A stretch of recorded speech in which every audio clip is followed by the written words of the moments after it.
Hello and welcome to the news button.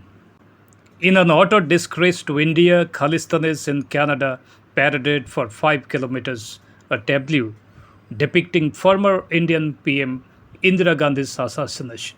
The shameful act, which is seen by many security analysts as an open challenge to India's rise as a global power, was part of parade in Brampton.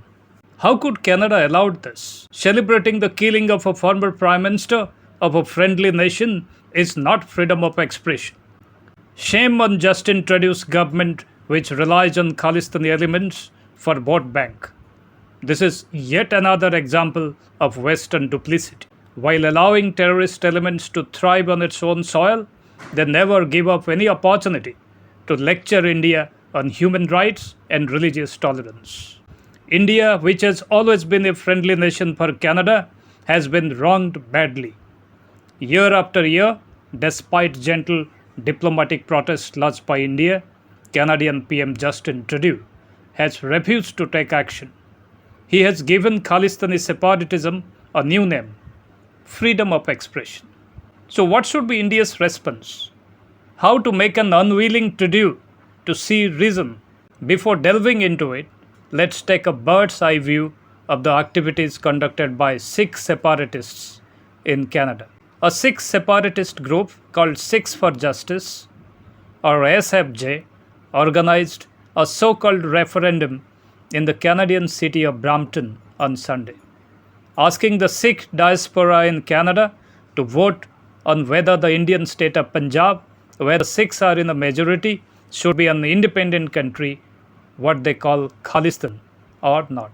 India has strongly condemned the vote as well as the Canadian government for allowing it to take place in the first place on the Canadian soil. India made it clear that it is deeply objectionable that politically motivated exercises by extremist elements are allowed to take place in a friendly country.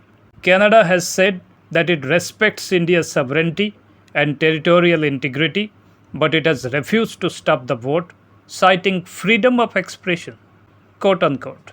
The issue of Sikh separatist groups operating in Canada has been a source of growing tension between New Delhi and Ottawa for years.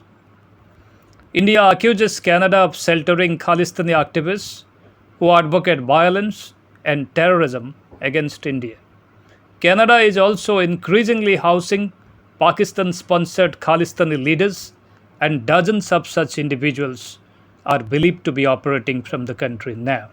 In reality, Justin Trudeau and his party are cashing upon the Sikh vote bank and are wary of losing the support of the Sikh community, which is influential and well represented in the country's parliament and cabinet.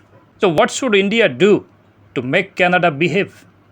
What should be its response to stop Canada allowing Khalistani separatists to run anti-India activities on its soil?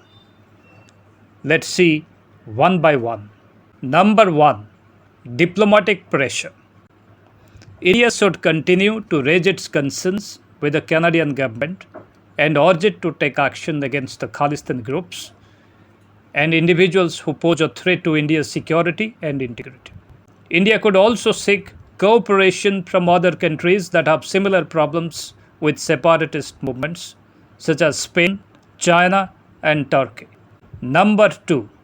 Economic sanctions. India could impose trade restrictions or tariffs on Canadian goods or services that are linked to Khalistani supporters or beneficiaries. India could also reduce its investments or collaborations with Canada in sectors such as energy, education, and technology. Number 3. Cultural boycott.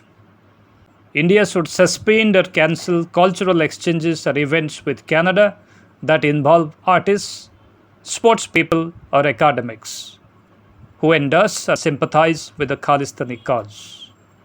India could also discourage its citizens from traveling or studying in Canada until the situation improves. Number 4. Legal action. India could pursue legal action against the SFJ or other Khalistani groups or individuals who are involved in unlawful activities such as inciting violence, spreading hate speech, or funding terrorism. India could also seek extradition of wanted Khalistani fugitives from Canada.